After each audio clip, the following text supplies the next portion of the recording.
তারেক জিয়া যদি দিল্লি দিয়ে শুরু করতো, তার পপুলারিটি কিন্তু একদম এমনি প্লাঞ্চ করতো। আমি মনে করি যে সে মানুষের কাছে গ্রহণযোগ্যতা একদম হারাতো। এতদিন ধরে ভারত বাংলাদেশের যে আকাশটা আছে, এই আকাশটাকে বলতো জিরো রিস্ক স্কাই, মানে তার টোটাল যে ডিফেন্স প্ল্যানিং আছে এই জায়গায় সে এই আকাশটা নিয়ে কখনো কিছু ভাবতো না। আর যখনই শুনছে জেটেন্সি আসতেছে তখনই কিন্তু আপনি দেখেন যে ওর এয়ার ডিফেন্স অ্যাসেটগুলো ম্যানুভার করা শুরু করছে। প্রেসিডেন্ট জিয়া রহমান এবং দেশনেত্রী বেগম খালেদা জিয়া দুজনের কথা বলতে যেই প্রেসিডেন্ট শি জিনপিং বলেছেন দুজনেই চীনের অকৃত্রিম বন্ধু ছিলেন এবং তারা বাংলাদেশের সাথে চীনের সম্পর্ককে এগিয়ে নেওয়ার ক্ষেত্রে তাদের অনেক বড় ভূমিকা ছিল। আজকে আপনি একটা টিমের সাথে ফুটবল খেলতে নামছেন, ঠিক আছে, আপনার কোচের একটা স্ট্র্যাটেজি আছে, সবাই জানে কি করলে গোল হবে, রাইট? বাট কথা হচ্ছে যে রাইট টাইমে রোনালদো, মেসি, নেইমার, এমবাপ্পে ওদের পাটা ওখানে থাকে বলের কাছে, কিন্তু আমাদেরটা থাকে না। নেতা বদলায়, দল বদলায়, জন্ম নেয় নতুন দল, কিন্তু সাধারণ মানুষের ভাগ্য কি আসলে বদলায়? আশ্বাস আর প্রতিশ্রুতির ভিড়ে আমরা খুঁজবো বাস্তবতার প্রতিফলন। আমাদের কাজ প্রশ্ন করা, দেশ ও মানুষের স্বার্থে প্রশ্ন আমরা করেই যাব। থাকবে মত ও ভিন্ন মতের শ্রদ্ধা। স্টার নিউজের কড়া আলাপে আজকে আপনাদের সাথে ফারাবি হাফিজ।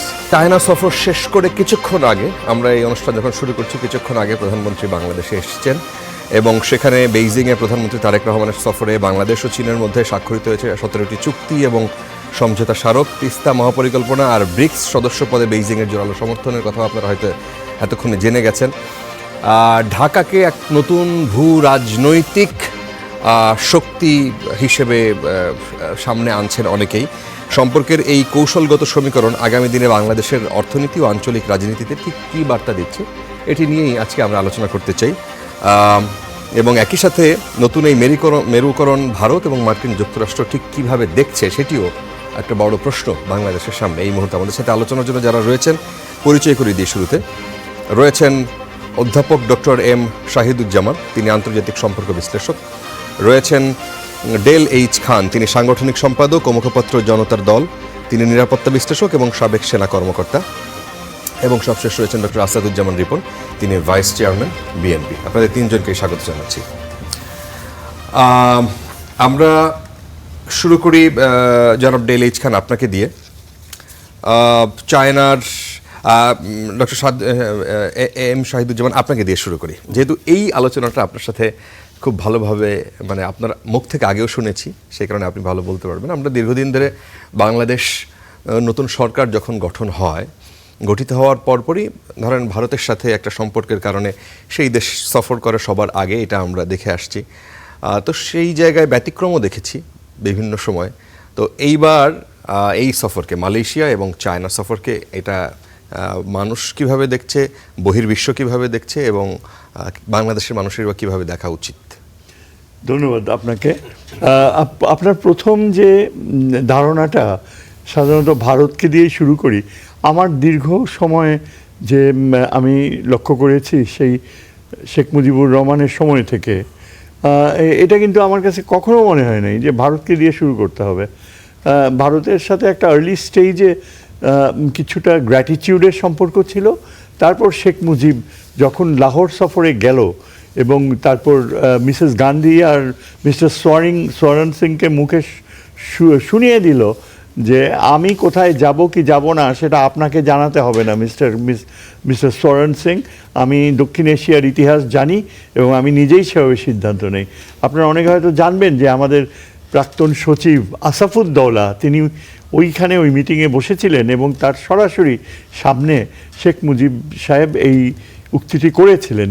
তারপর থেকে আমরা শেখ মুজিবের মৃত্যুর পরে জেনারেল জিয়া যখন আসলেন এবং জেনারেল এরশাদ যখন আসলেন, তখন এমন হয়েছে যে ওই এরশাদ বা মিসেস হাসিনা তারা হয়তো গিয়েছে, তারা একটা ব্যতিক্রম ধর্মী ছিল।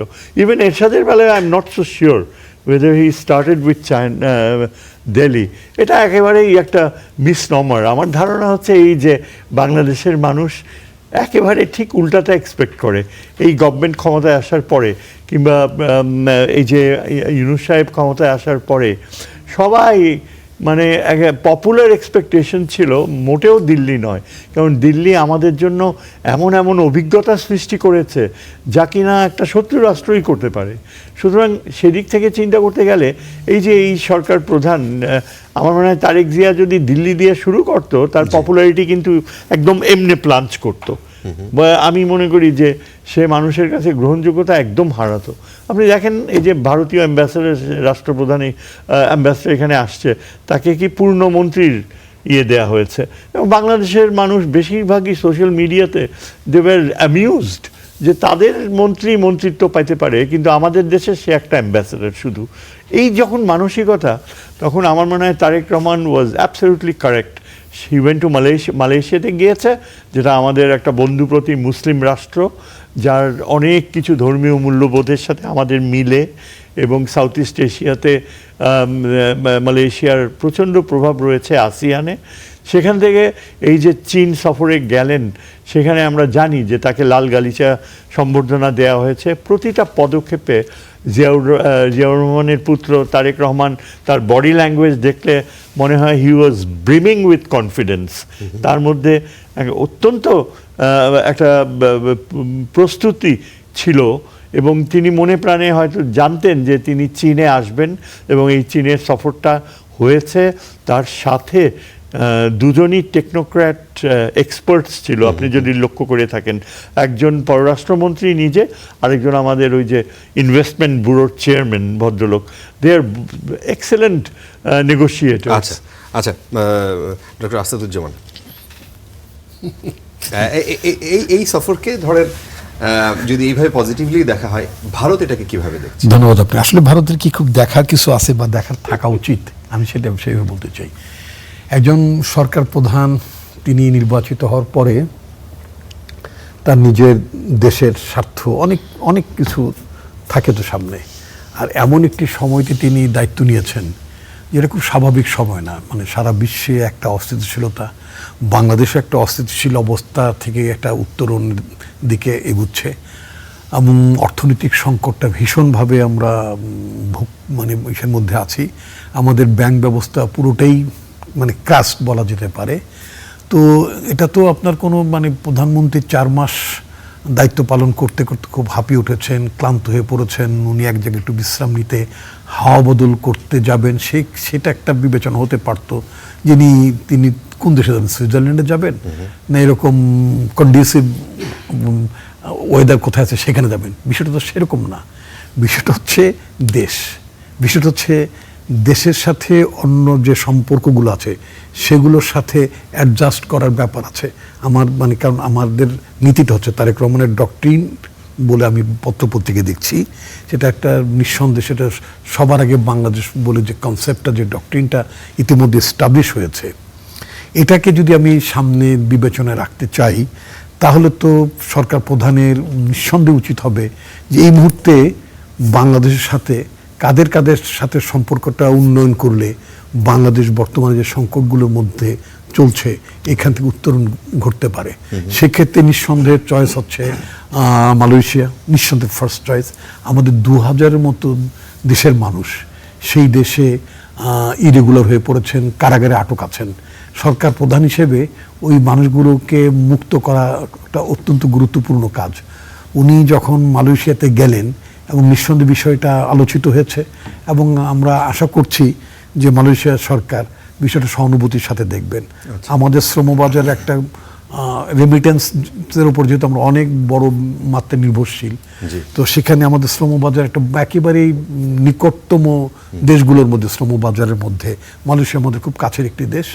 সেখানে আমাদের সেখানে তারা যেই ধরনের গান টান দিয়ে এবং যেভাবে ওয়েলকাম করলেন, তাতে কি মনে হলো যে বাংলাদেশ সেই জায়গাটায় যেইটুকু প্রত্যাশা নিয়ে ছিল সেই জায়গাটায় তারা তার চেয়েও বেশি, তার থেকেও বেশি? কারণ হচ্ছে আমি বলি, দুটো পরিবারের সাথে, জিয়া পরিবারের সাথে এবং আনোয়ার ইব্রাহিম পরিবারের সাথে একটা অদ্ভুত মানে আপনার সামঞ্জস্য আছে। যেমন আপনি দেখবেন আনোয়ার ইব্রাহিম দীর্ঘদিন তিনি একটা সাফারিংসের মধ্যে ছিলেন, পারসিকিউশনের মধ্যে ছিলেন। তার ফ্যামিলি, তার স্ত্রী, তার কন্যা, তাদেরও মানে অনেক পারসিকিউশনের মধ্যে যেতে হয়েছে। আমি যখন পার্টির মুখপাত্র ছিলাম তখন আমি দেখেছি যে মিসেস আনোয়ার ইব্রাহিম তিনি বাংলাদেশে সফর এসেছিলেন, তার মেয়েও এসেছিলেন, এবং তারা আমাদের তৎকালীন পার্টি চেয়ারপারসন আমাদের পার্টি প্রধান বেগম খালেদা জিয়ার সাথে বৈঠক করেছেন, কথা বলেছেন। এবং এই যে বৈঠকের মধ্য দিয়ে পরস্পরের প্রতি যে একটা সংবেদনশীলতা, একটা সহানুভূতিশীল যে মনোভাব, সেটা কিন্তু আমি খুব গভীরভাবে লক্ষ্য করেছি। আচ্ছা, সেটা আচ্ছা। আমাদের ম্যাডামের তরফ থেকে আমি দেখেছি যে মিসেস আনোয়ার ইব্রাহিম এবং তার মানে কন্যার প্রতি, অনুরূপভাবে মিসেস আনোয়ার ইব্রাহিমের মানে কনভারসেশনের মধ্য দিয়ে এটা উঠে এসেছিল যে আপনি অনেক কষ্টের মধ্যে দিয়ে যাচ্ছেন, এই কষ্টটা নিঃসন্দেহে অবসান ঘটবে এবং সত্যের বিজয় ঘটবে। তো ফলে আমার ধারণা এই অনুভূতিগুলিও, এই বিষয়গুলিও কিন্তু এক ধরনের মানে উচ্চারিত হয়েছে তাদের মধ্যে, আচ্ছা। স্মৃতিচারণ তারা হয়তো আচ্ছা। করেছেন। আচ্ছা। সুতরাং মালয়েশিয়াতে ওনার মানে প্রথম সফরটাই এটা খুবই মানে সফল সফর বলা যেতে পারে। দ্বিপাক্ষিক সম্পর্ক একটা নতুন মানে মাত্রা মানে নিশ্চয় উন্নীত হবে। আর চীনে তো একেবারেই তরতাজা দৃশ্যগুলো আপনি আচ্ছা দেখেছেন। আচ্ছা, আমরা আবার আসবো। ডেল এইচ খান, এই সফরকে আপনারা কিভাবে দেখছেন? মালয়েশিয়া না চায়না? মালয়েশিয়া এবং চায়না এই সময়। ধন্যবাদ। মালয়েশিয়া সফর দিয়ে শুরু করাটা আমার কাছে মনে হয় যে রাজনৈতিক কৌশলগতভাবে অত্যন্ত সফল একটা কৌশল ছিল। কারণ ইন্ডিয়া না চায়না কোথায় আগে ভিজিটে যাবে এটা নিয়ে একটা টেনশন ছিল ডিপ্লোম্যাটিক চ্যানেলে, এবং পলিটিক্যালিও এক্সপেকটেশনটা ডিফার করলো। অলরেডি আমাদের সহ আলোচক শুরুতেই ক্লিয়ার করে দিয়েছেন যে ইন্ডিয়া সফরের যে এক্সপেকটেশন এবং ইন্ডিয়া সফরে না যাওয়ার যে প্রয়োজনীয়তা, এই দুটো মিলিয়ে একটা টেনশন ছিল। So as a buffer Malaysia সফর রাইট ডিসিশন ছিল। This is number one. Number two হচ্ছে যে মালয়েশিয়াতে অলরেডি আমাদের 8 লাখ প্রবাসী আছেন যারা রেমিটেন্স যোদ্ধা। সুতরাং তাদের এছাড়াও ধরেন একটা বড় অংশ আছে ওখানে এখন জেলে আটকা পড়ে আছে, এবং তাদের রেকর্ডেড আছে 8 লাখ, এর বাইরেও বাইরেও আছে। সো ওদের মানে লেজিটিমেসি ক্রিয়েট করার জন্য এই সফরটা খুব কাজে লাগবে। একই সাথে একটা নোকতা দিয়ে রাখতে চাই, সেটা হচ্ছে যে সরকারিভাবে বাংলাদেশ থেকে একজন রেমিটেন্স যোদ্ধা মালয়েশিয়া যেতে ৭৮,০০০ সামথিং খরচ হওয়ার কথা সরকারি হিসেবে, বাট বাস্তবে খরচ হয় 4 থেকে 6 লাখ। তো আশা করছি যে মাননীয় প্রধানমন্ত্রীর এই সফরের পর এই যে দুই পাশে যে সিন্ডিকেট আছে মালয়েশিয়া এন্ডে এবং বাংলাদেশ এন্ডে, এটা কিন্তু রেকর্ডেড অ্যান্ড ডকুমেন্টেড, এবং এটা অলরেডি আন্তর্জাতিক সংস্থারা বলেছে যে এটা এবং আইডেন্টিফাইড। হ্যাঁ, এবং এটা খুব চমৎকারভাবে তারা বলছে যে এইটা কন্টিনিউয়াসলি হয়, সিস্টেমেটিক্যালি হয়, এবং এটা এক ধরনের ওই যে কৃতদাস প্রথার মতো এক ধরনের শোষণ। সুতরাং আমি আশা করব যে মাননীয় প্রধানমন্ত্রীর নেতৃত্বে এই জায়গাটাতে কাজ হবে যেন বাংলাদেশ এন্ডে এটা কমে, কারণ আমাদের রেমিটেন্স যোদ্ধা যারা আছে এটা তাদের অধিকার যে তাদের রাষ্ট্রপ্রধান তাদের পাশে দাঁড়াবে। জি। আর চীন সফরের ব্যাপারে যদি বলেন, মালয়েশিয়া থেকে চীনে সফরটা শুরু হয়েছে হিউজ এক্সপেকটেশন নিয়ে। যেমন চীন সফর নিয়ে আপনি যেহেতু শুরু করবেন কথা, আমি আরেকটা প্রশ্ন দিয়ে রাখি। চট্টগ্রাম পোর্টকে রিজিওনাল হাব করা এবং মংলা পোর্টকে আধুনিকায়নের চীনের যে অংশগ্রহণ, এটির ক্ষেত্রে এটির চীনের যে আগ্রহ, বাংলাদেশের অর্থনৈতিক নিরাপত্তার জন্য এটা কতটা ইতিবাচক এবং প্রতিরক্ষার ক্ষেত্রে সেটা কতটা সংবেদনশীল, আপনাদের কি পর্যালোচনা? আমি যদি মানে বার্ডসে ভিউ থেকে ফার্স্টে বলি, সেটা হচ্ছে যে ডিফেন্স পয়েন্ট অফ ভিউ থেকে সবচেয়ে ইম্পর্টেন্ট এবার এক্সপেকটেশন ছিল জেটেন সি যে ফাইটার বিমানটা আছে, এই বিমানটার 20টা হোক 24টা হোক এটা যাতে কেনা যায়। তো এই চুক্তিটার ব্যাপারে কথা আরেকটু আগিয়েছে, বাট চুক্তি হয়েছে বলে আমরা এখনো জানি না। তবে শুনতে পাচ্ছি যে আগস্টের ভেতরে এটা ফাইনালাইজ হওয়ার সম্ভাবনা আছে। জিনিসটা ইন্টারিমের গভর্নমেন্টের সময় ইনিশিয়েটেড, এবং এখন যেভাবে ফলোড আপ হচ্ছে তাতে আমার কাছে মনে হচ্ছে যে এটা একটা পরিণতির দিকে যাচ্ছে। বাট এখন বিমানটা না আসা পর্যন্ত ইন্ডিয়া যে মানে উচ্চাটন শো করবে, ওইটার জন্য আমাদেরকে খুব পয়েজড একটা পোস্টারে থাকতে হবে আপাতত। এবার আসি হচ্ছে যে আপনার মংলাতে আসার আগে তিস্তার ফান্ডিংটা খুব ইম্পর্টেন্ট ছিল, কারণ তিস্তায় ফেজ 1-এ প্রায় $550 মিলিয়ন এক্সপেক্ট করতেছিলাম আমরা ওখানে। তো তিস্তার ব্যাপারে খুব চমৎকার একটা অগ্রগতি হয়েছে। এটা অফকোর্স আমি বলবো যে এই ভিজিটটাকে যদি 10-এর ভিতরে আপনি স্কোর করতে বলেন, তাহলে 7.5 অথবা 8 আপনি স্কোর দিবেন এই তিস্তাতে একটা কম্প্রিহেনসিভ আন্ডারস্ট্যান্ডিং। সেটার সাথে কি আপনি এটা জুড়ে দিবেন যে তিস্তার যদি চায়নার পার্টিসিপেশন এখানে দেখেন, ওয়ান অফ দ্য মেইন কি স্টেক হোল্ডার হচ্ছে ইন্ডিয়া, তারা এটাকে কতটা ওয়েলকাম করবে? না, অবশ্যই এটা একটা চ্যালেঞ্জের মধ্যে পড়বে কিনা? ইন্ডিয়া অবশ্যই ওয়েলকাম করবে না, কারণ হচ্ছে যে এখানে তো আসলে চায়না যদিও মনে করে না, বাট ইন্ডিয়া তো চায়নাকে তার রাইভাল ভেবে আনন্দ পায়। তো এই জায়গাটাতে যেটা হয়েছে যে আমাদের যে 54টা নদী আছে তার ভেতরে সবকটার উপরে অলরেডি বাঁধ যেটা দিচ্ছে তা তো দিচ্ছে ইন্ডিয়া। সো বেসিন ওয়াইড যখন আপনি আলোচনায় বসতেই হবে বাংলাদেশকে, আজকে বসি আর কালকে বসি, এটা আপনি অ্যাভয়েড করতে পারবেন না। এই সরকারের জন্য চ্যালেঞ্জ থাকবে এবং আগামী 5 সরকারের জন্য এটাই মেইন চ্যালেঞ্জ থাকবে, পানির নদী বন্টন, পানির যে হিস্সা এটার উপযুক্ত বন্টন পাওয়ার ব্যাপারটা। আর এই জায়গাটাতে আপনি যদি চায়নার মতো একটা পরাশক্তিকে টেবিলে নিয়ে আসতে পারেন, দ্যাট মাস্ট বি মানে সাকসেস। আর মংলার ব্যাপারে আপনি যেটা বললেন যে অফকোর্স আনোয়ারাতে অলরেডি একটা চাইনিজ ইপিজেটের ব্যাপার যেটা আছে ওইটাও একটা প্রায়োরিটি ছিল, অ্যান্ড দ্যাট ইজ সাকসেসফুল, ওটা নিয়ে কথা আগাইছে। মংলার ব্যাপারেও কথা আগাচ্ছে এই জায়গায়, বাট যেইটা লিমিটেশন সেটা হচ্ছে যে এখন পর্যন্ত কংক্রিট কিন্তু কোনো ফাইন্যান্সিয়াল আসে নাই, ডিক্লারেশন আসে নাই যে কত দিবে না দিবে। আর লাস্টে আপনি যে প্রশ্নটা জিজ্ঞেস করছেন সেটা হচ্ছে যে আমাদের ন্যাশনাল সিকিউরিটির পয়েন্ট অফ ভিউ থেকে এই জিনিসটা করতেছে। ফার্স্টলি আমি যেটা বলবো যে ওই যে বিমান ক্রয়ের যে ব্যাপারটা আছে, জেট অ্যান্ড সিই, ওইটা একটা ভাইটাল ইস্যু, যেটা মনে করেন যে এতদিন ধরে ভারত বাংলাদেশের যে আকাশটা আছে এই আকাশটাকে বলতে জিরো রিস্ক স্কাই, মানে তার টোটাল যে ডিফেন্স প্ল্যানিং আছে এই জায়গায় সে এই আকাশটা নিয়ে কখনো কিছু ভাবতো না। বাট যখনই শুনছে জেট অ্যান্ড সি আসতেছে তখনই কিন্তু আপনি দেখেন যে ওর এয়ার ডিফেন্স অ্যাসেটগুলো ম্যানুভার করা শুরু করছে ধুবড়ির দিকে, তারপর অন্য দিক। সো এটা লাগবেই, আপনি যখন লাঠি নিয়ে আসবেন তখন শিল্ড লাগবে, যখন আপনি বুলেট নিয়ে আসবেন তখন বুলেট প্রুফ নিয়ে রেডি হতে হবে, দ্যাট ইজ দ্য মানে বল গেম।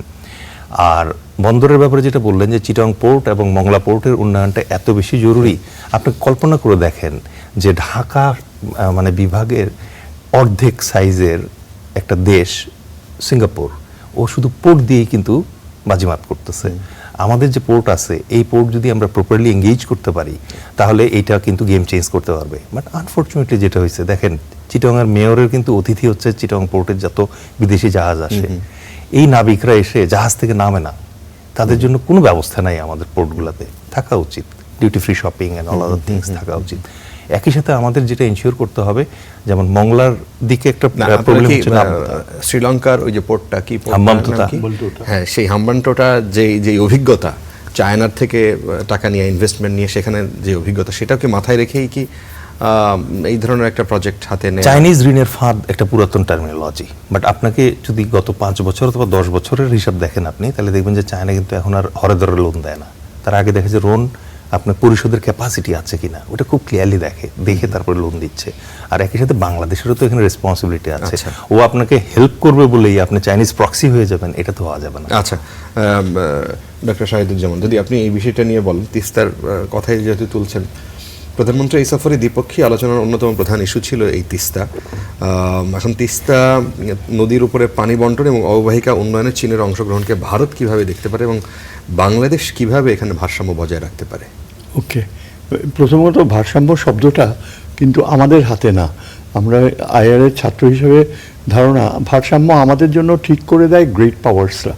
আমরা ভারসাম্য কথা বলি কিন্তু আমাদেরকে ভারসাম্যহীনতার দিকে ঠেলে দিতে পারে সেই সামর্থ্য রয়েছে আমেরিকা, চায়না বা ভারতেরও। যখন অবশ্য আমরা একদম ভারতের উপর নির্ভরশীল ছিলাম তখন।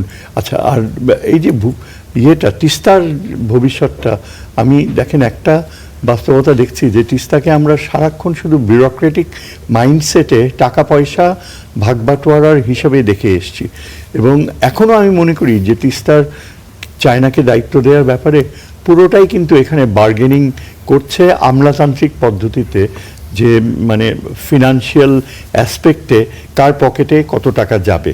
কিন্তু এখানে জিওপলিটিক্স সবচেয়ে ইম্পর্ট্যান্ট। চায়না শুধু এই অঞ্চলে হিমালয়ান রিজিয়ন কন্ট্রোল করে না। আপনি যদি দেখেন, প্রথমত ব্রহ্মপুত্রর অরিজিনস কিন্তু চায়না থেকে। 2টা বাঁধ চায়না নির্মাণ করছে, একটা হয়ে গিয়েছে আর একটা হবে। এই একবার বাঁধের ফলেই ভারত এখন টিপাইমুখ ড্যাম বন্ধ করে দিয়েছে, অথচ আমরা যখন ভারতকে ভিক্ষা চেয়েছি যে আমাদের সিলেট ডুবে যাবে যদি একটা আর্থকোয়েক হয়, বাঁধ ভেঙে যাবে, করেনি। কাজেই দেখেন চায়না কিভাবে নিয়ন্ত্রণ করে ব্রহ্মপুত্র ফ্লো, এবং ব্রহ্মপুত্র ইজ দ্য কি টু ফোর্সিং ইন্ডিয়া। এখন ইন্ডিয়া যে এখন পলিসি নিয়েছে তিস্তার ব্যাপারে, ইন্ডিয়া কিন্তু এখন ওপেনলি ওয়াটার ওয়েপেনাইজেশনের দিকে গিয়েছে। পানির অস্ত্রকরণ যেটা তারা প্রয়োগ করছে পাকিস্তানে, আন্তর্জাতিক আইন ভঙ্গ করে পাকিস্তানে পানির হিস্সা ভারত এখন উঠিয়ে দিয়েছে। পরিণতিতে পাকিস্তান কি পথে যাবে আমরা জানি না, কিন্তু একটা মারাত্মক পরিণতির দিকে যেতে পারে পাকিস্তান। অলরেডি সে নিউক্লিয়ার ওয়েপনের থ্রেট দিয়েছে, কিন্তু আমার ধারণা চীনকে সে ব্যবহার করবে। কিভাবে? আমরা যদি এখন দেখেন সর্বাত্মকভাবে চীনকে দায়িত্ব দিতাম তিস্তার, তাহলে কি হতো, চীন যে খুবই আগ্রহী তিস্তার দায়িত্ব নিতে, কেননা এখানে তার একটা উপস্থিতি থাকবে উত্তরবঙ্গে। এখন ভারত এটা হতে দেয় না কেন? কারণ চীন ইজিলি এই ব্রহ্মপুত্র ফ্যাক্টরকে ব্যবহার করে ভারতকে বাধ্য করবে তিস্তার ফ্লো আন্তর্জাতিক আইন অনুযায়ী যেন থাকে। সেইভাবে তিস্তা নদীর প্ল্যানিং ভারত করবে, চীন করতে পারবে। আরবানাইজেশন বলেন কিংবা এই যে তিস্তার development of the industrial base in north Bengal, এগুলোও কিন্তু চীনের প্ল্যানে রয়েছে। সুতরাং আমাদের উচিত ছিল সর্বাত্মকভাবে চীনের সাথে চুক্তি করা, যেটা আশা করি হবে, কিন্তু এখনও হয়নি। আপনি দেখেন গঙ্গার ফ্লো নির্ভর করছে গঙ্গোত্রীর উপর, যেটা উত্তরাখণ্ডে, কিন্তু সেটা চীনের থেকে কিন্তু অনেক কাছে। উত্তরাখণ্ডের বর্ডার, চীন সামরিক শক্তি ব্যবহার করে ইজিলি গঙ্গোত্রীর মাধ্যমে গঙ্গার ফ্লোই বন্ধ করে দিতে পারে। তারপর আপনি দেখেন তিস্তার অরিজিন হচ্ছে সিকিমে, সিকিমের জাস্ট উত্তরেই কিন্তু চীন। চায়না ইচ্ছা করলে সিকিমে ঢুকে তিস্তা ইয়ে ফ্লো বন্ধ করে দিতে পারে, কিন্তু সেগুলো করতে হবে না। ব্রহ্মপুত্র ইজ দ্য কি ফর চায়না। এই জন্য আমার মনে হয় ভূরাজনৈতিক গুরুত্ব অনুধাবন করে আমাদের উচিত ছিল চীনকে টেনে আনা সর্বাত্মকভাবে দ্রুততম সময়ে। কেননা এখনও আমরা দেখছি যে এই যে প্রেস কনফারেন্স হয়েছে, সেখানে বলা হয়েছে যে চীনের সাথে আলোচনায় অনেক অগ্রগতি হয়েছে। এই অগ্রগতি তো অনেক আগেই হওয়া উচিত ছিল, এখন তো চুক্তি সই করার সময়। সেটা আস্তে আস্তে। তারপর দেখেন আরেকটা কথা বলেছে যে প্রযুক্তিগত সহযোগিতা চাইবে। আমার কাছে এটা খুব পিকুলিয়ার মনে হয়। প্রযুক্তিগত সহযোগিতা তো অবশ্যই চীন নিজে থেকেই নিয়ে আসবে যদি তাকে ইনভলভ করা হয়। তাহলে কি আমরা ধরে নিব যে চীনকে আংশিকভাবে রাখছে, পূর্ণাঙ্গভাবে রাখছে না?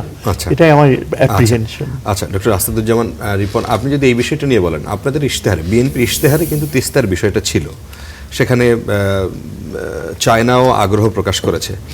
এখন চায়নার এই কারিগরি এবং অর্থনৈতিক অংশগ্রহণ কি ভূ রাজনৈতিক সমীকরণকে আরও জটিল করে তুলবে, মানে ভারতের সাথে আরও জটিল করে তুলবে, নাকি এটা কোনো স্থায়ী সমাধান হতে যাচ্ছে?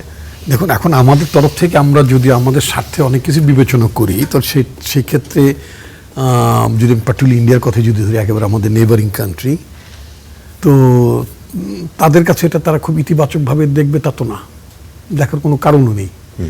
তো আমরা এই যে আমি শুরুতেই আবার যে কথাটি বলতে চাচ্ছিলাম, সেটা হচ্ছে যে এই আমাদের প্রাইম মিনিস্টারের এই মানে মালয়েশিয়া এবং চীন সফরের মধ্য দিয়ে যেটা একেবারেই বাংলাদেশের একটা ভারতমুখী কূটনীতি ফিক্সড হয়ে গিয়েছিল আপনার তৎকালীন মাফিয়া সরকারের সময় থেকে, সেই জায়গা থেকে তো আমরা সরে এসে একটা বড় মাপের শিফট এটা, তাই না? এবং এটা নিঃসন্দেহে আপনি যদি দেখেন যে আমাদের প্রাইম মিনিস্টারের সফরকে কেন্দ্র করে দেখবেন যে ইন্ডিয়ান মিডিয়া যেভাবে এটাকে নজর রেখেছে, প্রতিটি ইস্যুতে যেভাবে তার রিপোর্ট করেছে, তাতে করে মানে জটিল সমীকরণটা জটিল হবে কি জটিল হবে তার চেয়ে বড় কথা হচ্ছে তারা ভীষণভাবে এই সফরটার প্রতি তাদের মনোযোগ ছিল এবং তারা খেয়াল করেছে যে কোন দিকে যাচ্ছে বা কি হতে যাচ্ছে। এখন ধরুন আমি যে প্রযুক্তিগত বিষয়টা নিয়ে প্রফেসর শাহিদুজ্জামান যে বিষয়টি তুললেন, প্রযুক্তিগত সহযোগিতা তো চীন ছাড়া আর ইমিডিয়েটলি আমরা অন্য কোনো দেশে পাবো না। যদি তিস্তা প্রকল্পকে যদি আমরা একটা মিনিংফুল কিছু করতে চাই, তাহলে সার্টেনলি আমার টেকনোলজিক্যাল অ্যাসিস্ট্যান্সটা চীন থেকেই লাগবে, এক। 2 নম্বর হচ্ছে যে মানে অর্থনৈতিক বিষয়টা, সেটা আমার মনে যে মানে একটা হিউজ অ্যামাউন্ট, এটা চীনের পক্ষেই দেওয়াটা তার সক্ষমতা অনেক বেশি থাকবে।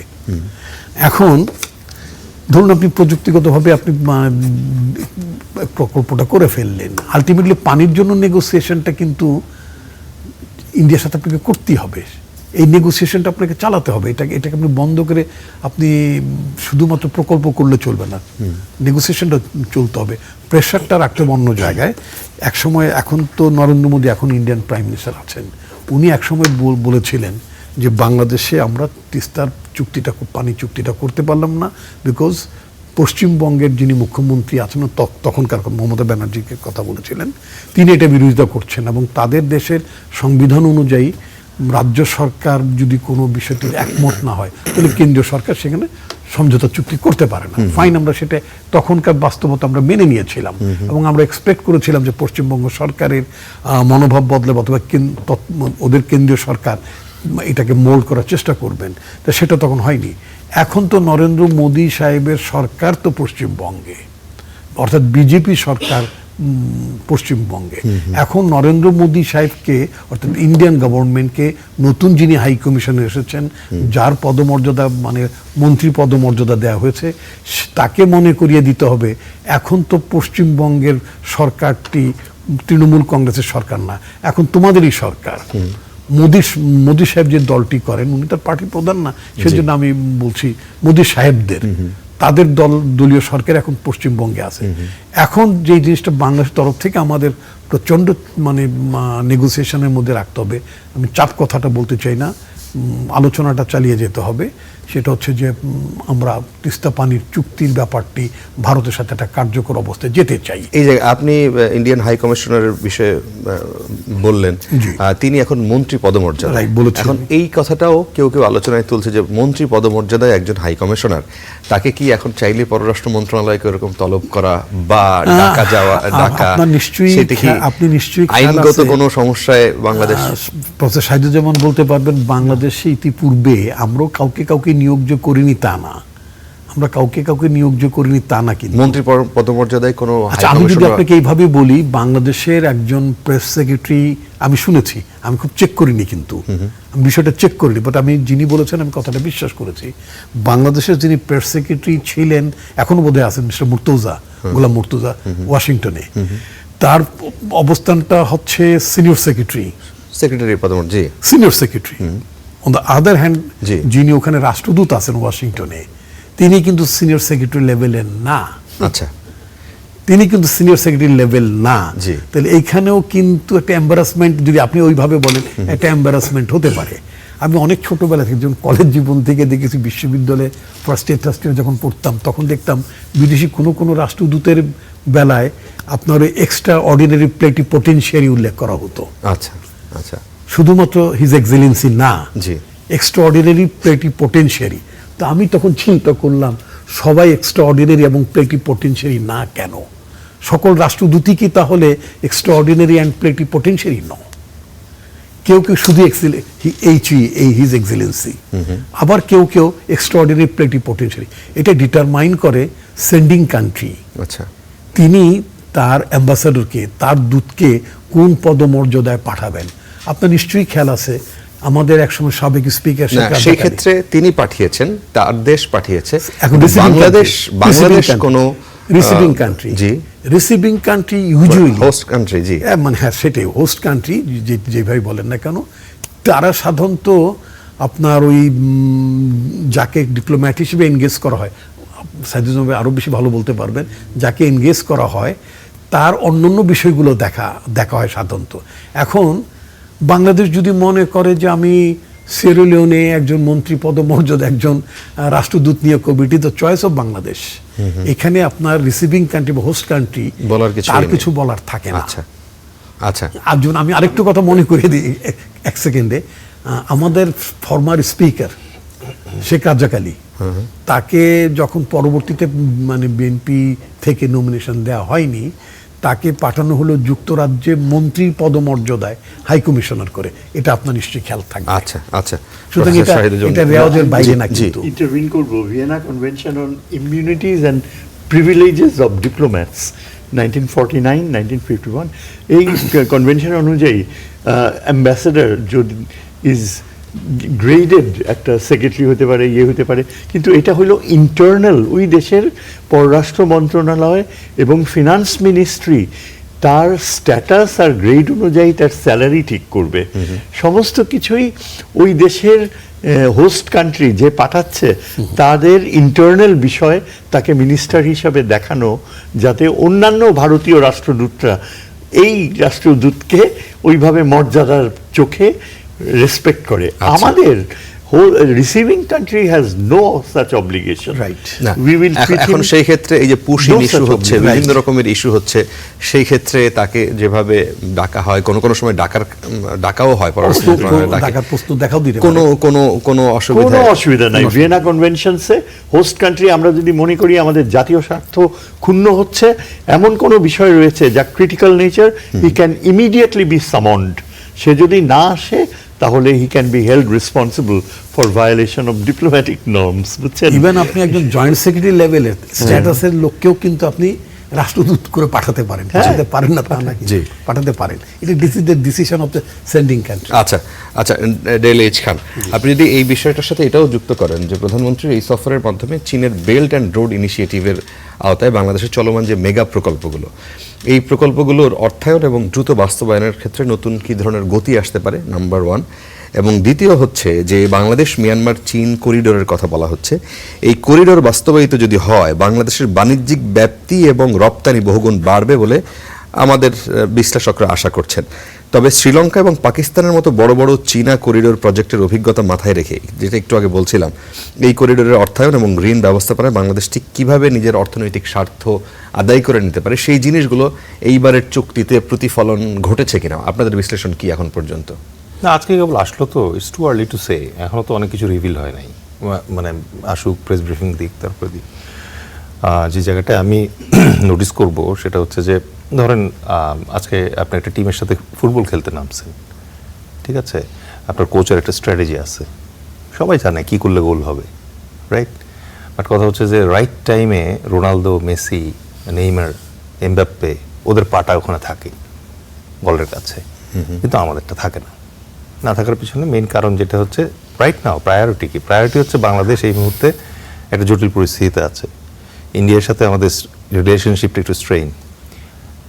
এখন ইন্ডিয়া ধরেন মন্ত্রী পদমর্যাদা দিয়ে তারা রাষ্ট্রদূত পাঠাচ্ছে। আই অ্যাপ্রিসিয়েট এই কারণে, কারণ হচ্ছে they have given due priority. এতদিন তো তারা ভাবছিল যে এটা তো তাদের ওন ইয়ার্ড, সিকিম টু ধরেন ফরম্যাটে লেন্দুদ্দর্জি 2 বানায় নিয়ে দেশ দখল করে ফেলবে, তো ওইটা তো আর কাজ করে নাই। So this is the new Bangladesh. তো এই জায়গায় এসে এখন ধরেন ওই যে এক আকাশ এক বাতাস বলে, মানে এতদিন তাদের এই টেন্ডেন্সি ছিল বলে আপনার কাছে মনে হয়েছে? Of course it's recorded. আচ্ছা, মানে আপনি যদি চান তাহলে ওইটাও আমি বলি কি, যদি এক মিনিটে যদি একটু, না 1 মিনিটে বলাটা একটু ডিফিকাল্ট। তারপরে আমি বলি যে ওদের যে প্ল্যানটা আছে এই জায়গায়, এটা হচ্ছে R2P মানে হচ্ছে রেসপন্সিবিলিটি টু প্রোটেক্ট। স্যার ভালো জানেন, এই উসিলায় হিটলার সুদারল্যান্ড দখল করছিল, এই উসিলায় ক্রিমিয়া দখল করছে রাশিয়া, এই উসিলায় ইন্ডিয়া দখল করছে হায়দ্রাবাদ এবং সিকিম। বাংলাদেশে আপনি ইদানিং হিন্দিতে বলতেছে দেখলেন আম লোগোকে বাঁচা লেলো, এই টাইপের কথাবার্তা শুরু হয়েছে না? তো এটা মানে কি? There is a big plan.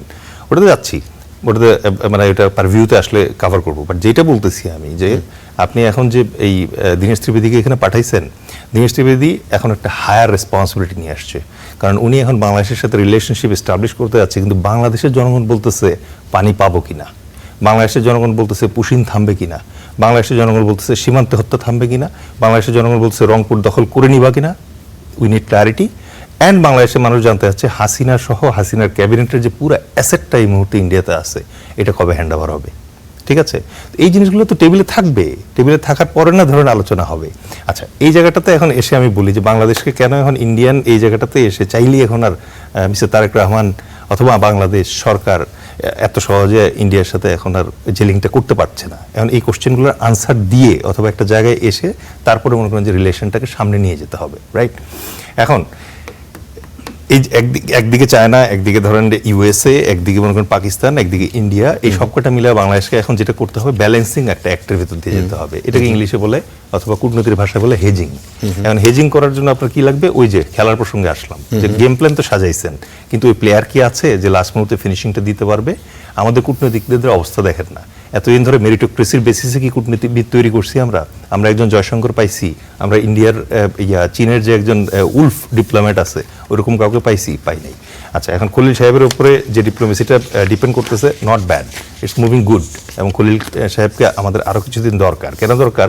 কারণ এই যে আপনি ব্যালেন্সড একটা হেজিং করবেন এই জায়গায়, এই হেজিং করা প্লাস ওই স্যার চমৎকার একটা শব্দ ব্যবহার করছে, ডেটারেন্সের বাংলা আমার ভালো লাগছে, নিবারক। সো এই ডেটারেন্সটা ক্রিয়েট করতে হবে। ডেটারেন্সের মানে কি? মানে হচ্ছে সজরের মতো কাঁটা আছে আপনার, চাইলেই মনে করেন যে হাতি আপনাকে পাড়া দিতে চায় না। তো এই ব্যালেন্সটা যখন আপনি ক্রিয়েট করবেন, আপনার ওই জায়গায় প্লেয়ার কি দমের লাগবে, ওই দমের প্লেয়ার কি আছে, আপনি বাঞ্চ অফ ডিপ্লোম্যাটস তৈরি করছেন যারা মনে করেন যে পলিটিক্যাল এজেন্ডায় করছেন। এই বাংলাদেশের স্কুলের টিচার, ভার্সিটির ভিসি, এগুলো সব হয় পলিটিক্যাল ক্যাপাসিটিতে। ডিপ্লোম্যাটও তাই হয়েছে, এটা তো আর মানে দোষ দিয়ে তো লাভ নাই। কিন্তু এই ডিপ্লোম্যাট কি আপনাকে ওই গেম ক্যারি করতে পারবে? হেজিং এর জন্য যে গেমটা দরকার, আপনি চায়নার সাথে চমৎকার চুক্তি করছেন, 13টা এমইউ করে আসছেন, ফলো আপ কে করবে? সুন্দর করে দেখবেন ছবি তুলে এমইউ করে আসার পরে আর ফলো আপ থাকে না। This are high stake game. এই গেমের জন্য রেডি করতে হবে। এখন আগের যে মানে পচাগলা ইয়ারা কূটনীতিবিদরা ছিল, এই পররাষ্ট্র মন্ত্রণালয় তো ছিল, এখন তাদেরকে মনে করেন যে তারেক রহমানকে ডিসকার্ড করতেই হবে, কারণ ওদেরকে নিতে পারা যাবে না। এরা তো সব হচ্ছে দিল্লি দাসী কূটনীতিবিদ। তো এদেরকে আপনি ছেড়ে দিলেন, রইল বাকি কারা? হারাধনের তো ওই 10টাই ছেলে, ঠিক আছে? এই জায়গাটায় ভেরি ইম্পর্টেন্ট, যেটা হচ্ছে এখন কিন্তু খুব ডেলিকেট গেম। ওনারা জানেন বিএনপি শাসনামলে একসময় তাইওয়ান ইস্যুতে কিন্তু চীনের সাথে আমাদের রিলেশন খুব বাজে হয়ে গেছিল, ঠিক আছে? এমবিসি খালি খুলছিল এই জায়গায়। তো এখন আপনার একটা ট্রেড রিপ্রেজেন্টেটিভ অফিস, রাইট, মানে ওয়ান চায়না পলিসি থেকে শিফট করছিলাম আমরা। হিস্ট্রি লেখা আছে সব। এটা করা যাবে না। আই অ্যাপ্রিসিয়েট মানে আমাদের অনারেবল প্রাইম মিনিস্টারকে, যে এইবার ওনার ইন্টারেস্ট যাদেরকে নিয়ে গেছে উনি চায়নাতে প্রুডেন্টলি চুজেন, ঠিক আছে? আছে তো কিছু ইন্ডিয়াপন্থী লোকজনও আছে, এদেরকে অ্যাভয়েড করে মানে ফ্রেশ কেসগুলোকে ধরে নিয়ে গেছে। আই থিঙ্ক যদি এখন এটা প্রপারলি ফলো আপ করা যায়, it will give a good result. আচ্ছা, এই বিষয়টা নিয়ে যদি প্রফেসর শাহাদুজ্জামান আপনি যদি একটু এই বিষয়টা নিয়ে বলেন, যে এই যে রোড অ্যান্ড ইনিশিয়েটিভ যেটা, সেইটাকে আপনারা কিভাবে দেখছেন এবং এটাকে কার্যকর করার জন্য মানে যেই পথে যে রোড ম্যাপটা থাকার কথা, সেই মানে স্ট্রেংথটা বাংলাদেশের আছে কিনা? একই সাথে এই যে কূটনৈতিক ইস্যুজ নিয়ে যে আলোচনা হচ্ছিল, সেই বিষয়টা নিয়ে আপনারা যদি মতবাদ ব্যক্ত করেন। দেখেন, বিল্ট অ্যান্ড রোড ইনিশিয়েটিভে আমরা অনেক আগেই সংযুক্ত হতে পারতাম। আই ডোন্ট নো, ইন্ডিয়ার হয়তো একটা রোল রয়েছে। এটাই সবচেয়ে প্যারাডক্সিক্যাল মনে হয় আমার কাছে, অদ্ভুত, যে চীনের সাথে আমাদের যে আন্তর্জাতিক সংস্থায় যোগ দেওয়ার কথা, চীনের নেতৃত্বে, সেখানে ভারত ঢুকে পড়েছে এবং ভারত কিন্তু এটাকে পুরা স্যাবোটাজ করবে। তারা যেখানেই যায়, সার্ক শেষ হয়ে গেছে, কোয়াডে গিয়েছিল, কোয়াড শেষ, তারপর আপনার ওই সেন্ট্রাল এশিয়াকে নিয়ে যে ইয়েগুলো সংগঠন করা হয়েছে, সেখানে ভারত স্থবিরতা বজায় রাখছে, কোনো ডাইনামিজম নাই। কাজে আমরা যে এই যে বেল্ট অ্যান্ড রোড ইনিশিয়েটিভে জয়েন করে আগাবো, এটা খুবই ভালো কথা যে চীন বলছে যে রেলওয়ে লিঙ্ক করবে, রোড লিঙ্ক করবে। মায়ানমারে এখন অস্থিতিশীল পরিস্থিতি বিরাজ করছে, কিন্তু তা সত্ত্বেও চায়না যদি চায়, ইনসিস্ট করে, তাহলে মায়ানমার মিলিটারি গভর্নমেন্ট প্রোটেকশন দেবে এবং আমরা চীনের সাথে সরাসরি একটা রেল ও রোড সংযোগ করতে পারবো। এবং চীন যদি হাত দেয়, বেশি দিন লাগবে না। আপনি চিন্তা করেন, এই ইরান থেকে পুরা সেন্ট্রাল এশিয়া হয়ে চায়না পর্যন্ত রেলওয়ে চলে গেছে এবং ওই রেলওয়েতে সমস্ত ইরান থেকে, এমনকি সৌদি আরব থেকেও তেল, চায়না থেকে, ইরান থেকে র মেটেরিয়ালস, সমস্ত কিছু চায়নায় যাচ্ছে, যাওয়া আসা হচ্ছে। এবং এটা অনেক এখন মিয়ানমারের যে বিশৃঙ্খল পরিস্থিতি, কারণ সেখানে একক কোনো গভর্নমেন্টের হাতে পুরো নিয়ন্ত্রণ নাই, এবং আমাদের বাংলাদেশের যে পার্টটা কি আরাকান আর্মিরা যে এই জায়গাটা দখল করে আছে, এই জায়গাগুলো তো মানে তাদের সাথে নেগোসিয়েশন, এই জায়গাগুলো একটু ভেজাল হবে। এগুলো আমার মনে হয় চীন রিজলভ করবে। আমরা যদি চীনের কাছ থেকে কত দ্রুত গতিতে এই বিমান সরবরাহ করা হয়, সেটা কিন্তু একটা গুরুত্বপূর্ণ ইফেক্টিভ ডেটারেন্স হিসেবে কাজ করবে এই মিয়ানমার আর্মিকে নিয়ন্ত্রণে রাখতে। আমরা জানি যে ভারতের সাথে এখন মায়ানমার জুন্তার অনেক বেশি ক্লোজ প্রক্সিমিটি হয়ে গিয়েছে এবং ভারত পলিটিক্যালি, মিলিটারিলি খুব বেশি না, পলিটিক্যালি মায়ানমারকে ইউজ করবে মূলত তার নিজের ইনসার্জেন্ট গ্রুপসগুলোকে আটকাতে। কিন্তু ভারত আমার মনে হয় না যে এখানে একটা বড় প্লেয়ার হবে। বড় প্লেয়ার হতে যাচ্ছে আগামীতে এই মার্কিন যুক্তরাষ্ট্র, বে অফ বেঙ্গলে, আর চীনের সাথে এই রেয়ার আর্থ ডিল যে হয়েছে, এটা কিন্তু এখন খুব বেশি কেউ আলোচনায় আনে না। রেয়ার আর্থ ডিলের ফলে চীন আর মার্কিন যুক্তরাষ্ট্র আগামী দিনে অনেক বেশি সহযোগিতার পথে যাবে। এই তাইওয়ানের ব্যাপারটা আমার মনে হয় আমেরিকা অ্যাবান্ডন করবে তাইওয়ানকে। তাইওয়ান আলটিমেটলি হয় by force or by persuasion চীনের অংশ হতে যাচ্ছে, এবং তাইওয়ান থেকে যে চিপসের সমস্ত বড় বড় ইন্ডাস্ট্রিগুলো, সেগুলো কিন্তু মার্কিন যুক্তরাষ্ট্র সরিয়ে নিচ্ছে। এতে বোঝা যায় যে আমেরিকার সাথে চীনের ভবিষ্যৎধর্মী যোগাযোগের প্রক্রিয়া অনেক দূর আগাম। এটা আমাদের জন্য একটা বড় অ্যাডভান্টেজ। আচ্ছা, আমরা যদি এই যে চীনের সাথে যে প্রক্সিমিটিতে যাচ্ছি, এটা ভালো নিউজ স্বয়ং পররাষ্ট্রমন্ত্রীর কাছেই শোনা যে চীনের সাথে এই যে আমাদের সম্পর্কের নতুন অধ্যায় শুরু হচ্ছে, সেখানে মার্কিন যুক্তরাষ্ট্র আমাদের কোনো বাধা দেয়নি। আচ্ছা। বরং মার্কিন যুক্তরাষ্ট্রের গুডউইল তিনি দাবি করেছেন যে আমরা পেয়েছি। এটা অনেকাংশে কিন্তু ব্যক্তিগত কূটনীতির কারণে, তার যে লিঙ্কসগুলো রয়েছে মার্কিন স্টেট ডিপার্টমেন্টে, এবং প্রেসিডেন্ট ট্রাম্পের যে অ্যাটিটিউড এখন, এটা একমাত্র নষ্ট করতে পারে ভারত। ভারত এখন বারবার চেষ্টা করছে। তুলসী গ্যাবার্ট কিন্তু চলে গিয়েছে, ইন্টেলিজেন্স চিফ ছিল, কিন্তু তুলসী গ্যাবার্ট চলে যাওয়ার পরও কিন্তু ভারত তুলসী গ্যাবার্টকে এখন আনঅফিসিয়ালি ব্যবহার করবে এন্টায়ার জুইশ লবি আমেরিকায় বাংলাদেশের বিপক্ষে ব্যবহার করতে। কারণ বাংলাদেশের বিপক্ষে তারা ভোট দিয়ে জুইশ লবিকে নিয়ে বাংলাদেশের ক্যান্ডিডেসি হারাতে পারে নাই। হ্যাঁ, this is a great achievement. আপনি চিন্তা করেন 3 বছর আগে যেই বাংলাদেশ একটা পরায়া স্টেট ছিল, মানে শেখ হাসিনা ইন্টারন্যাশনাল ক্রিমিনাল কোর্টে তাকে নেয়ার মতো জাতিসংঘ প্রস্তুত হচ্ছিল, সেই রাষ্ট্র এখন জাতিসংঘের প্রেসিডেন্টশিপের পদ পেয়েছে। কতখানি মানে আমাদের অর্জন এই ডক্টর খলিলের মাধ্যমে, নিশ্চয়ই উনি প্রশংসার দাবিদার। এবং আমি আশা করি যে আগামীতেও আমার মনে হয় চায়নার সাথে আমাদের যদি সত্যিকারের অগ্রগতি হয়, মার্কিন যুক্তরাষ্ট্র কোনো বাধা হবে না। আচ্ছা, ডক্টর আসাদুজ্জামান রিপন, আপনি কি এই বিষয়টাও যুক্ত করবেন? স্যার যেটা বলছিলেন যে ওই সার্ক ক্ষতিগ্রস্ত হয়েছে, স্থবিরতার ওই দিকটা বলছিলেন তিনি, সেই সাথে নতুন করে আবার আলোচনায় আসছে ব্রিক্স, এবং সেখানে এই আলোচনায় যদি বাংলাদেশ পার্টিসিপেশন করতে চায়, চায়না সম্পূর্ণ সমর্থন দিবে বলে আমরা একটা নিশ্চয়তা এরকম শুনলাম। এতে পশ্চিমা দেশগুলোর সাথে সম্পর্কে কোনো টানাপোড়েন তৈরি হবে এবং আমাদের পার্শ্ববর্তী ভারতের সাথে কোনো টানাপোড়েন তৈরি হবে, নাকি এটা বাংলাদেশের একটা বড় অ্যাচিভমেন্ট হবে? ধন্যবাদ আপনাকে। আসলে দেখুন, সার্ক ইনফ্যাক্ট এটা আপনার ইনএফেক্টিভ হয়ে গেছে। ওটা এখন এটা বলা যায় একটা মোটামুটি মৃতপ্রায় সংগঠন। এটার কোনো এফেক্টিভ কিছু নাই। নাকি এর সাথে আপনি এটাও যুক্ত করবেন যে জিয়াউর রহমানের সময় যেহেতু সার্ক এবং তার একটা বড় রকমের উদ্যোগ ছিল, ইনিশিয়েটিভটা তারেক রহমানের মাধ্যমে আরো বেশি ইয়ে হবে বলে অনেকে, আমার কাছে যেটা মনে, সার্ক খুব এফেক্টিভ হবে বা ভারত এটা হতে দেবে আমি তা মনে করি না। এটা ভারত হতে দেবে না দুটো কারণে। এক নম্বর হচ্ছে যে এটা ইনিশিয়েট ভারত করেনি, এটা এখানটা একটা ইগো সমস্যা আছে। এটাকে আপনার খেয়াল আছে যে আমাদের বিএনপি আগের টার্মে যখন গভর্নমেন্টে ছিল, তখন কিন্তু সার্কটাকে ইনএফেক্টিভ করে দেওয়ার জন্য তারা পার্টিসিপেটও করেনি, শীর্ষ সম্মেলন আসেনি। ফলে বেশ কয়েক দফা এই ধরনের একটা টানাপোড়ের মধ্যে ছিলাম আমরা। আর ব্রিক্সটা মানে আমি যদি সাইদুজ্জামান ভাইয়ের আলোচনার সাথে যদি ওদিকে যদি যাই, তাহলে দেখা যাবে যে ভারত যেটার মধ্যে যায় সেটাই যদি ওটার যদি খুব ভগ্নদশা হয়, তাহলে ব্রিক্সেরও আমি ভবিষ্যৎ খুব ভালো দেখি না। এবং মানে যেই প্রতিশ্রুতি নিয়ে ব্রিক্স গঠন হলো, সেখান থেকে ব্রিক্স কিন্তু খুব সম্ভাবনা দেখাতে পারেনি। এটা একটা ইম্পর্টেন্ট দিক। আর ব্রিক্সে যাওয়ার জন্য আমাদের কিন্তু অ্যাটেম্প্ট আগে থেকেও ছিল, তাই না? আর বাংলাদেশ এখন যে অবস্থায় আছে, আসলে আমরা বার্তা দেব এটাই যে আমাদের প্রায়োরিটি হচ্ছে যে আমার দেশের স্বার্থটা এগিয়ে নেওয়া, খুব মানে আবেগ থেকে, ঐতিহ্য থেকে, মানে আপনার মানে সম্পর্ক নির্ধারণ করা, এই ধরনের কোনো বিষয় নয়। সুতরাং যুক্তরাষ্ট্র বলেন, ভারত বলেন, চীন বলেন, সবার সাথে আমাদের যে সম্পর্কটা হবে, সেই সম্পর্কটা অনেকটা আবেগের সম্পর্ক মোটেই না, একেবারেই আমাদের মানে অর্থনৈতিক সংশ্লেষ, আমাদের জাতীয় উন্নতি, আমাদের নিজেদের অধিষ্ঠানটাকে আরও যাতে বিকশিত হয়, সেই বিষয়গুলি আমরা মাথায় রেখেই কাজ করব। ফলে আমি সাইদুজ্জামান ভাইয়ের সাথে একমত যে আমাদের যিনি মানে এখন ফরেন মিনিস্টার, তিনি তার ব্যক্তিগত অনেক অফকোর্স আমি তার ব্যক্তিগত অবস্থানটিকে বেশি কৃতিত্ব দিতে চাই, মানে এই আপনার ইউনাইটেড নেশনসের জেনারেল অ্যাসেম্বলির প্রেসিডেন্ট হওয়ার ক্ষেত্রে।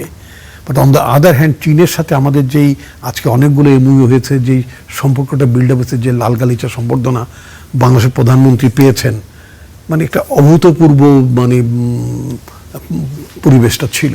এবং চীনা প্রেসিডেন্ট কিন্তু একটি কথা আমাদের প্রধানমন্ত্রীকে স্মরণ করিয়েছেন, যেটা আমি শুনলাম বারবার বলেছেন, যে আপনার পিতা এবং মাতা মানে প্রেসিডেন্ট জিয়াউর রহমান এবং দেশনেত্রী বেগম খালেদা জিয়া দুজনের কথা বলতে যেই প্রেসিডেন্ট শি জিনপিং বলেছেন দুজনেই চীনের অকৃত্রিম বন্ধু ছিলেন এবং তারা বাংলাদেশের সাথে চীনের সম্পর্ককে এগিয়ে নেওয়ার ক্ষেত্রে তাদের অনেক বড় ভূমিকা ছিল। তো তার মানে হচ্ছে চীনের সাথে বাংলাদেশ সম্পর্কের যে মশালটা এখন প্রধানমন্ত্রী তারেক রহমান বহন করছেন, এটা কিন্তু তৃতীয় মাত্রায়, অর্থাৎ উনি প্রথম না, এটা চীনের প্রেসিডেন্ট মনে করিয়ে দেন। সুতরাং আমাদের সাথে চীনের সম্পর্কটা কিন্তু থার্ড লিডারশিপে, থার্ড ফেজে চলছে। আচ্ছা আচ্ছা, সেই দিকে মানে এই কথাটা অনেকে টেনে নিয়ে আসেন। এই প্রসঙ্গ যদি বলেন যে আমাদের পার্শ্ববর্তী দেশ ভারতের সাথে আওয়ামী লীগের যেই টাইপের সম্পর্ক ছিল, বিএনপি কি চীনের সাথে ওই টাইপের একটা সম্পর্ক করতে চায়, এরকম একটা বিষয়? না, এটা বিষয় আমি এখন বলি, এখন সারা পৃথিবীতে আপনার জিও পলিটিক্স কিন্তু কোনো স্ট্যাটিক ব্যাপার না। এখন জিও পলিটিক্স আলাপ করতে যে কিন্তু এখন শুধুমাত্র আপনি ট্র্যাডিশনাল জিও পলিটিক্স নিয়ে আলোচনা করেন না, এখন আপনাকে মেটা জিও পলিটিক্স নিয়ে কথা বলতে হয়, তাই না? তো এই মেটা জিও পলিটিক্সের এই নিউ কন্ডিশনে, তাই না, আপনার যে মানে নিউ স্টেট ক্রাফটের যে মানে কনসেপ্ট, সেক্ষেত্রে আপনার ওইভাবে ভাবার কোনো কারণ নাই। ওই মানে এক দেশ দর্শী বাংলা বোধহয় এরকমই একটা হয়, মানে একদেশমুখী কূটনীতি যেটাকে বলা হয়, এরকম ভাবার কোনো কারণ নেই। আমরা সবার সাথেই একটা ভারসাম্যমূলক কূটনীতি আমরা করব, সবাইকে আমাদের মানে লাগবে, যেখানে বাংলাদেশের প্রয়োজন, যেখানে বাংলাদেশের মানুষের সম্পর্ক আপনার হবে, সংরক্ষিত হবে, সেই জায়গাটা আমরা চয়েস করব। আচ্ছা, ডেল এইচ খান যদি এই বিষয়টা নিয়েও বলেন, এবং ব্রিক্সে বাংলাদেশের যেই সম্ভাবনার কথা বলা হচ্ছে এবং সেখানে চায়নার পূর্ণ সহযোগিতা থাকবে এবং সমর্থন থাকবে বলেছেন, সেই বিষয়টা কীরকম হতে যাচ্ছে এবং সেটা ভবিষ্যতে বাংলাদেশের কোনো ভালো কিছু হওয়ার সুযোগ দেখছেন কিনা? অফকোর্স ব্রিক্স ডি-ডলারাইজেশন প্রজেক্টে ব্রিক্স কিন্তু খুব সাকসেস দেখাইছে এবার, মানে যেটা ভালো করতেছে ওটা বলতেই হবে। আর বাংলাদেশেরও এই প্রসেসের সাথে ইনভলভ হওয়ার দরকার আছে, কারণ আমাদের কিন্তু ডাইভার্সিফিকেশন দরকার। আমাদের ডলার ডিপেন্ডেন্সি যেটা আছে ওটা থেকে আস্তে আস্তে বের হয়ে আসা উচিত, এটা অনেক আগে থেকেই আলোচনা চলছে। বাট ওই যেটা বললাম যে আমাদের দেশের আসলে হয় কি যে না, ডলার ডিপেন্ডেন্সি থেকে বের হয়ে মানে কি কোন ডিপেন্ডেন্সির উপরে যাবে বাংলাদেশ? আপনি যার সাথে মনে করেন যে ব্যবসা করবেন, যেমন ধরুন রাশিয়া এবং চায়না, তারা দুজন কিন্তু এখন আর ডলারে ব্যবসা করে না, রুবেল এবং ইউয়ানে করছে। ইরান করছে হচ্ছে ইউয়ানে, ওদের সাথে ইরান হরমুজের উপর প্রেশার ক্রিয়েট করে ইউয়ানকে সামনে নিয়ে আসছে। আপনার দিন ধরে যেটা পেট্রো ডলার বলতেছিলেন, এটা এখন পেট্রো ইউয়ানের দিকে টার্ন করাই দিচ্ছে। এখন বাংলাদেশের মতো ছোট একটা দেশ, তারাও হ্যাঁ, বাংলাদেশেও কিন্তু আপনি রাশিয়ার সাথে যখন ওইটাই তো সমস্যা, বাংলাদেশ ছোট দেশ না, ওইটা প্রায় 18 কোটি জনগণ, তো it's a big country. Bangladesh থেকে একসময় মসলিন রোমে যাইতো এবং যতটুকু মসলিন অতটুকু স্বর্ণ দিয়ে কিনতে হইতো। ইটস হিউজ মানে supply chain, you have to understand that thing. বাংলাদেশের শিপ দিয়ে প্রথম বিশ্বযুদ্ধ সময়কালে অথবা তার আগে যে অটোমান এম্পায়ারের সময় যুদ্ধ হইতো আমাদের শিপ বানানোর শিপ দিয়ে। তো Bangladesh is not small, Bangladesh is okay. But যেই জায়গাটাতে আমি আপনার পয়েন্ট ড্র করবো ব্রিক্সের ব্যাপারে, উই হ্যাভ হোপ, কারণ আসিয়ান ব্রিক্স এসব জায়গায় তো যাইতেই হবে।